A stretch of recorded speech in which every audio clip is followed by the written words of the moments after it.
Good morning from Kolkata. So আজকের আমরা যেতে চলেছি, খুবই প্ল্যানটা সাডেন প্ল্যান হয়েছে। আর প্ল্যানটা মানে কালকে রাত পর্যন্ত ঠিক ছিল না যে আমরা এই প্ল্যানটা সাকসেসফুল করতে পারবো।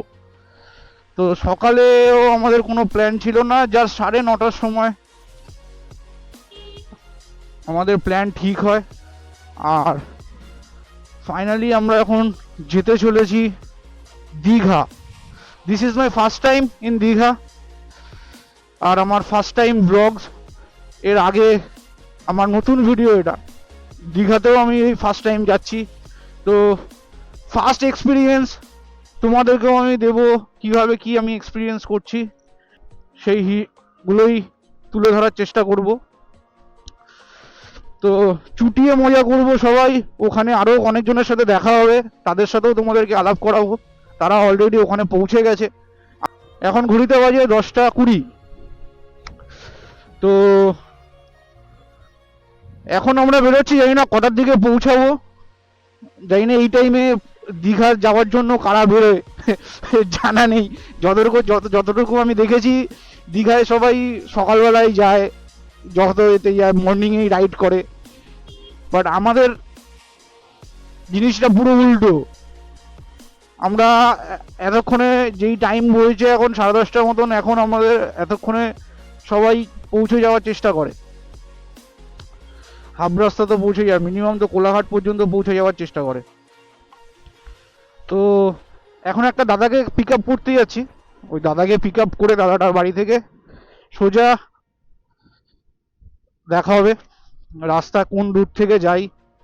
সেম রুট সবাই ফলো করে, বাইকে অন রোডে সেম রুটই ফলো করে।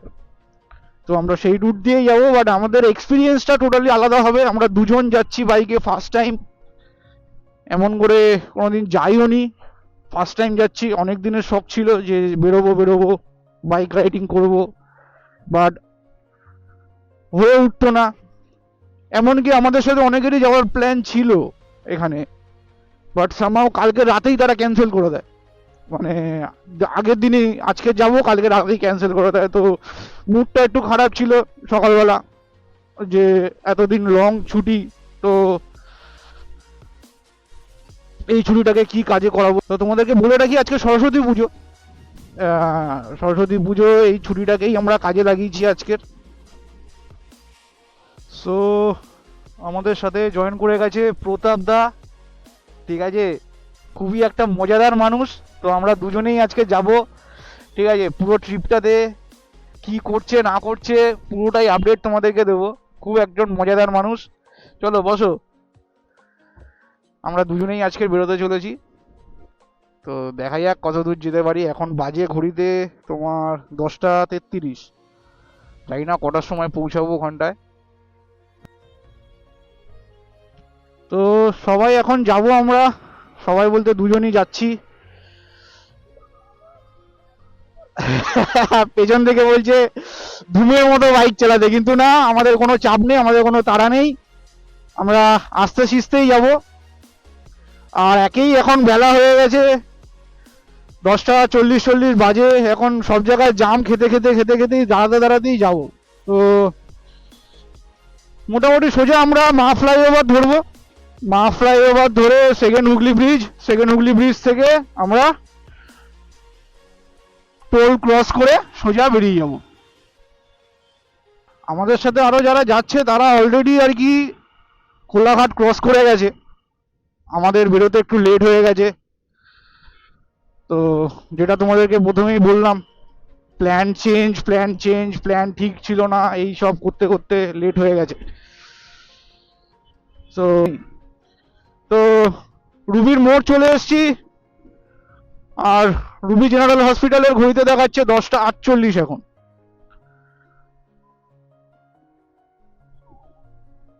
Temperature 24 degree. জানি না দীঘার ওয়েদার কিরকম, আশা করি দীঘা তো দেখলাম লাস্ট কালকেরই আপডেট দেখলাম, ওখানে 16-17 এরকম টেম্পারেচার আপ ডাউন করছে। তো দেখা যাক, তাও আমি একটা হুডি নিয়ে নিয়েছি সাথে, কেমন কি টেম্পারেচার হবে না হবে। তো সামনে পেট্রোল পাম্প থেকে পেট্রোলটা ভরাবো।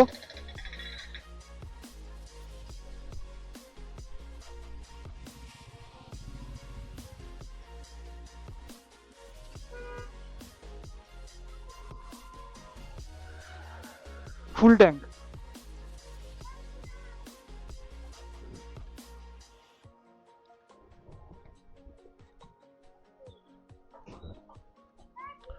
তো ব্যাস ব্যাস টোটাল 9.01 লিটার তেল।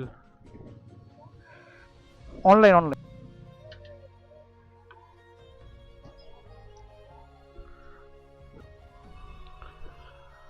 চলো ট্রিপে জিরো সব বলে দেবো। ট্রিপে জিরো, গাড়িতে ফুল ট্যাঙ্ক, সোজা দীঘা। বিলটা পকেটে, তাহলে পড়ে যাবে। তো আর দাঁড়ানোর কোনো জায়গা নেই, সোজা Maa flyover second bridge, toll cross করে সোজা দীঘা, NH-16 ধরে দীঘা। This is atmosphere. আর সামনে আমাদের ITC সোনার বাংলা। খুবই সুন্দর একটা আর্কিটেক্ট আমাদের এই কলকাতার মধ্যে। আর 42 তো আছেই।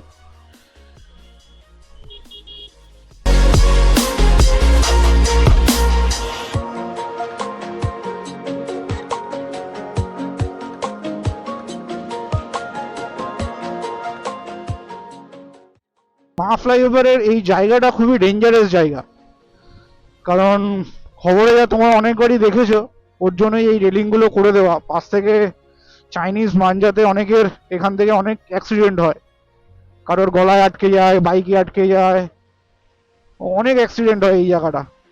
দীঘা তো বাঙালির কাছে নর্মাল জায়গা। আমার ফার্স্ট টাইম, সবাই ছুটি পেলেই দীঘা চলে যায়, বাট আমার এইটা লাইফে ফার্স্ট টাইম। আমি কোনোদিন দীঘাটা খুব একটা প্রেফার করি না, দীঘা দার্জিলিং।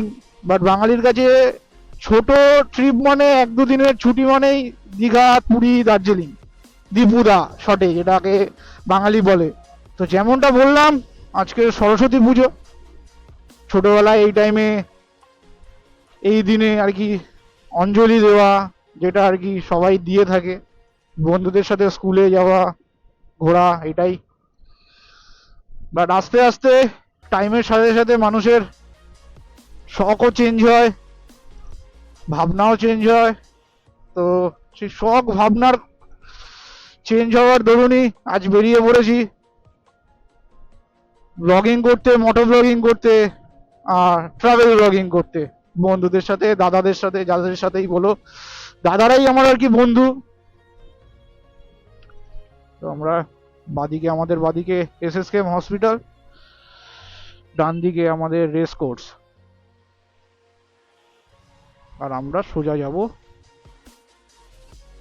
তো আমরা চলে এসেছি দ্বিতীয় হুগলি সেতু ব্রিজ। এই হুগলি ব্রিজ, ফার্স্ট টাইম নিজের বাইক নিয়ে এই ব্রিজে আসা। এর আগেও আমি এসছি, বাট গাড়িতে এসছি অন্য জায়গায় যাওয়ার জন্য। বাট ফার্স্ট টাইম এই ব্রিজে আসা। তোমরা সবাই ব্রিজের ভিউ এনজয় করো।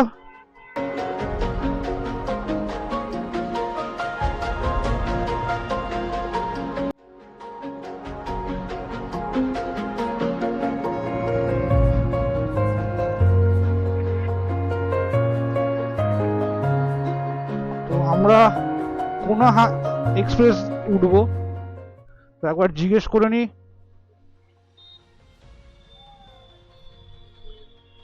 ওকে। আর বলছি, সানডে কি হুগলি ব্রিজ বন্ধ থাকে? এর ওপর বন্ধ। তো যেমন কি বললো, সানডে বন্ধ থাকে এটা। তো সানডে আমাদের ইম্পর্টেন্ট কাজও আছে, ঠিক আছে। সানডে প্রতাপদার একটা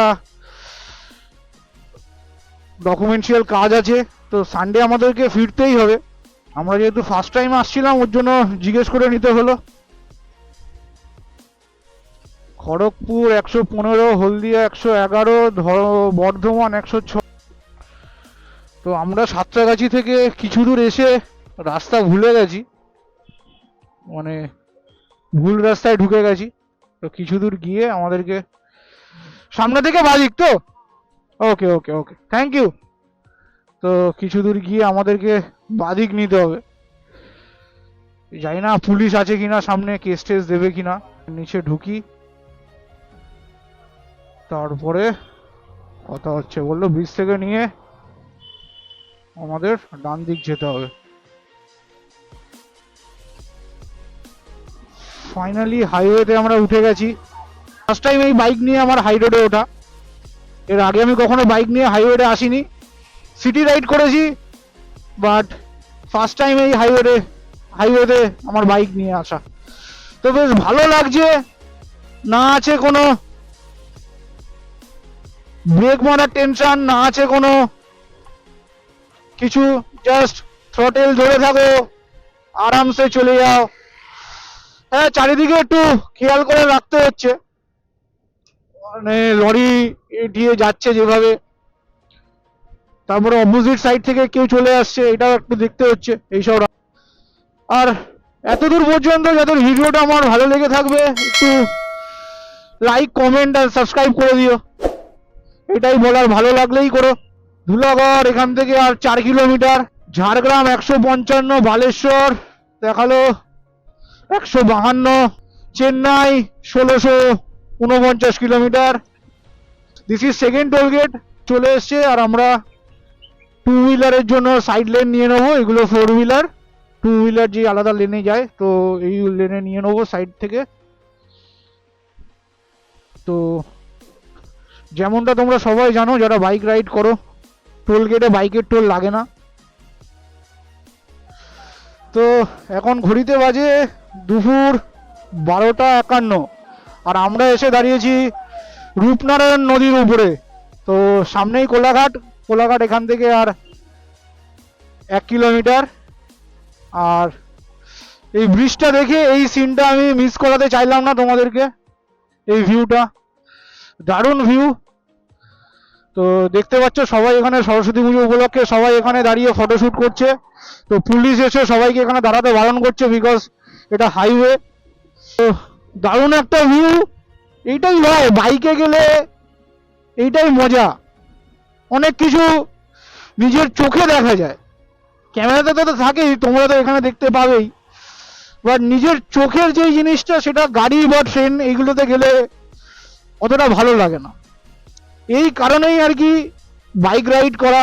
যারা আর কি বাইক রাইড করতে ভালোবাসো, বাইক চালাতে ভালোবাসো হাইওয়েতে, তো তাদের কাছে হাইওয়েতে বাইক রাইড করা বা যে কোনো জায়গায় বাইক রাইড করাটা একটা খুব ভালো, তাদের কাছে একটা আলাদা অনুভূতি। এটা কারোর সাথে কম্পেয়ার করা যায় না, বা এটা বলেও প্রকাশ করা যায় না। তো চলো, খুব তাড়াতাড়ি আমরা বাড়ি থেকে আমরা চলে এসেছি 72.9 কিলোমিটার, অলমোস্ট 73 কিলোমিটার। কোলাঘাট এইটাই কোলাঘাট। তো আমরা এখানেও কিছু কোথাও একটা দাঁড়াবো, আশেপাশে টুকটাক একটু দাঁড়িয়ে রেস্ট নেব, কিছু খাওয়া দাওয়া করবো, তারপরে আবার আমরা নিজেদের ডেস্টিনেশনের দিকে এগোবো। তো গুড আফটারনুন বন্ধুরা, ঘড়িতে বাজে এখন 1টা 1, আর আমরা এসে পৌঁছে গেছি কোলাঘাটের অপোজিটেই। আমরা যেখানে দাঁড়িয়ে আছি তার অপোজিটেই আর কি শেরি পাঞ্জাব, আর আমরা তার ঠিক উল্টো জায়গায় একটা দাঁড়িয়েছি, অন্নপূর্ণা রেস্টুরেন্ট বলে একটা জায়গা। এখানেই আমরা দুপুরে লাঞ্চ করে নেব, লাঞ্চ করেই তারপরে আমরা এগোবো। আপাতত এখানে একটু লাঞ্চ করবো, রেস্ট নিই। বাড়ি থেকে 73 কিলোমিটার্স আমরা পৌঁছে এসেছি ননস্টপ রাইড করে, কোথাও দাঁড়াইনি। 73 কিলোমিটার ননস্টপ রাইড করে পৌঁছেছি। তো এখানেই আর কি লাঞ্চটা করব। ভেতরে প্রতাপদা বসে আছে, অর্ডার করছে খাবার দাবার। কী খাবার দাবার অর্ডার করছে চলো প্রতাপদার সাথে কথা বলছি। অন্নপূর্ণা হোটেল, ঠিক শেরি পাঞ্জাবের অপোজিটে অন্নপূর্ণা রেস্টুরেন্ট। কী অর্ডার করলে? অর্ডার করলাম হলো চিকেন কষা আর একটা জিরা রাইস। চিকেন কষা জিরা রাইস, ঠিক আছে। তো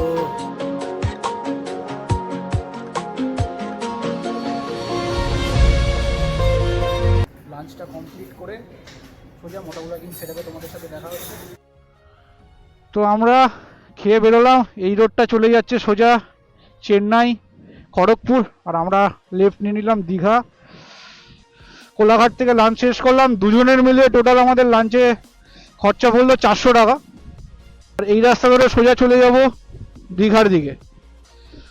তো দাদাদের কাছে ফোন করেছিলাম যারা আরও আমাদের সাথে ওখানে জয়েন করবে, তারা অলরেডি গিয়ে পৌঁছে গেছে, তাদের হোটেল নেওয়াও আছে, অলরেডি তারা হোটেল বুক করা ছিল।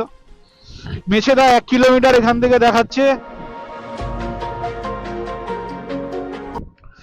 বাইকের স্পিড আমি বেশি আপ করছি না, কন্ট্রোলে চালাচ্ছি, ধীরে সুস্থে চালাচ্ছি, 70-80-র মধ্যেই রাখছি। আর হাইওয়েতে 70-80 স্পিড নর্মাল। প্রথমে একটু নিজেরও ভয় লাগছিল, এতটা দূর হাইওয়েতে ফার্স্ট টাইম বাইক নিয়ে আসবো। তারপরে বাড়ি থেকেও একটু বাবা মা টেনশন করছিল, যেটা হয় অ্যাজ ইউজুয়াল সবার ফ্যামিলিতে, বাবা মা একটু টেনশন করে এতটা রাস্তা হাইওয়েতে বাইক নিয়ে চালাবো। ব্যাপারটা হচ্ছে কি, যত এই কিছু কিছু ছাপড়ি রাইডার যারা থাকে এই হাইওয়েতে এসে ওভার স্পিড করে গাড়ি চালায় অ্যান্ড পরে একটা বাজে অ্যাক্সিডেন্ট ঘটিয়ে ফেলে, সেই সব নিউজ টিউজ দেখেই আর কি বাড়ির লোকরা একটু টেনশনের মধ্যে থাকে। আজকের দিনের এটা আমাদের 3 নম্বর টোল প্লাজা। এটার কি নাম সেটা দেখতে পাচ্ছি না কোথাও।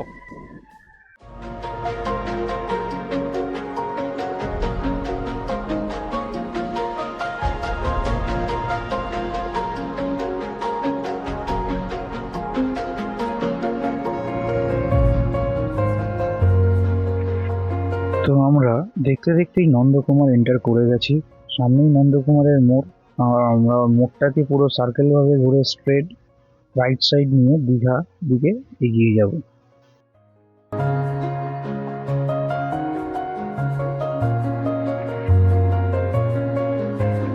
নন্দকুমার থেকে দীঘার ডিস্টেন্স প্রায় 95 কিলোমিটার্স। ব্রিজটা প্রচণ্ড ন্যারো, একটু দাঁড়িয়ে জাস্ট হালকা করে তোমাদেরকে ভিউ দেখাবো, বেশি ফোন দাঁড়ানো যাবে না। ব্রিজটা প্রচুর ন্যারো, খুব সুন্দর লাগছে। জানি না, আজকের দিনের এইটা আমাদের 4 নম্বর টোল গেট ক্রস করছি। ঘড়িতে বাজে এখন 3:30, আর আমরা এসে দাঁড়িয়েছি কাথি মোড়ে। এটা কাথি মোড়, গুগল ম্যাপে এদিক থেকেও দেখাচ্ছে এদিক থেকেও দেখাচ্ছে, তো দেখছি কোন দিক থেকে ইজি হয়। তো আপাতত সেই কোলাঘাট থেকে লং রাইড করে আমরা এখানে এসে পৌঁছালাম। রাস্তায় কোথাও ব্রেক নিইনি, এখানেই এসে ব্রেক নিচ্ছি। একটু ওয়াটার ব্রেক নিলাম, জল টল খেলাম, একটু কোমর টোমর ছাড়িয়ে তারপরে আবার আমরা ডেস্টিনেশনের দিকে এগোবো। তো প্রতাপদার থেকে একটু জেনে নিই কেমন লাগছে। প্রতাপদা, কেমন লাগছে রাইড করে বলো? রাইডে তো ভালোই, বেশ মজাই লাগছে। ঠিক আছে, কষ্ট হচ্ছে? কোনো কষ্ট হচ্ছে কি? কষ্ট হালকা একটু অনেকক্ষণ বসার পর হয়, যেরকম সব। তো ফাইনালি আমরা দীঘার মাচ অ্যাওয়েটেড গেটের সামনে চলে এসেছি। তো চলো গেটের সামনে দাঁড়িয়ে আমরা কিছু ফটো তুলে নেবো, তারপরে আমরা এগোবো। ফাইনালি আমরা হোটেলে রিচ করে গেছি ওল্ড দীঘাতে, আর আমরা হোটেল নিয়েছি প্রিন্স প্লাজা। তো একটু হোটেলটা তোমাদেরকে, রুমটা তোমাদেরকে একটু ঘুরিয়ে দেখাই কি কি কেমন কি রুম। একটা বেড, ডবল বেড, একটা মিরার, টিভি, এখানে সব আমাদের জুতো হেলমেট রাখা। এখনও আমরা সবে জাস্ট ঢুকলাম। এটা ওয়াশরুম, আর মিরার আছে, basin, shower, geyser, neat and clean washroom. এদিকে টেবিল, দুটো টুল, আর এই জানলা খুললে ওল্ড দীঘা বিচ। সকালবেলা এখান থেকে ভালো ভিউ পাবো, এদিকে সানসেট হচ্ছে। এই হচ্ছে হোটেল, বেশ ভালো, এসিও আছে, বাট এসি আমাদের লাগবে না ঠান্ডার সময়। তো এই আর কি হোটেলের ওভারভিউ। ততক্ষণ ফ্রেশ হয়নি। তো হোটেলে ফ্রেশ হয়ে যাওয়ার পর আমরা আস্তে আস্তে আমি আর প্রতাপদা আস্তে আস্তে নিউ দীঘার বিচের দিকে এগোলাম। আর সন্ধ্যাটা আমরা ওখানেই কাটালাম। বিচের পাশে কি ভিড়! এখন বাজে ঘড়িতে 7:30, আর বিচের পাশে কি ভিড়! এই যে মানিক দা, দিদি, দাদা, নলদিঘাতে আছি, একটু পরে আমরা নিউ দীঘাতে যাবো। মন্টু দা, এমপি এমপি, এদিকে আমাদের দাদা সৌমেন দা, আর এইদিকে সমুদ্র। রাত্রে দারুণ লাগছে, দারুণ লাগছে সমুদ্র। অনেকটা কাছে আছি আমরা সমুদ্রের। এটা পুরো মেরিন ড্রাইভ নিউ দীঘার। তো ঘড়িতে বাজে এখন 10:30। তো আমরা খেয়ে দিয়ে আসলাম সবাই। এখানে সব খেয়ে দিয়ে এসে সব যে যার মতো শুয়ে পড়েছে। আমার বেসিক প্র্যাকটিস করতে হবে, ওই জন্য আমি রয়েছি দাঁড়িয়ে। তো না পয়সা হয়েছে ওই জন্য কোথায় মানি ব্যাগটা চেঞ্জ করেছে। শরীরটা খুব টায়ার্ড সবারই। সবাই টায়ার্ড হয়ে তারপরে আমরা আবার বেসিক প্র্যাকটিস। সবাই বাইক জার্নি করে এসেছি অনেকটা দূর। তো আজকে আর বেশি ব্লগটা বাড়ালাম না, আবার দেখা হবে কালকে সকালবেলা। কোথায় যাচ্ছি না যাচ্ছি সব কালকে রবিদা প্ল্যান করবে। ঠিক আছে? সারপ্রাইজ আছে তোমাদের জন্য। হ্যাঁ, তো রোজ শুয়ে শুয়ে বলছি এই কারণে। ও কিচ্ছু হবে না। হ্যাঁ, খুব tired। তো কালকে সকালবেলা সবার সাথে দেখা হবে, আর কোথায় যাচ্ছি কি করছি সব শেয়ার করা হবে। ততক্ষণের জন্য গুড নাইট।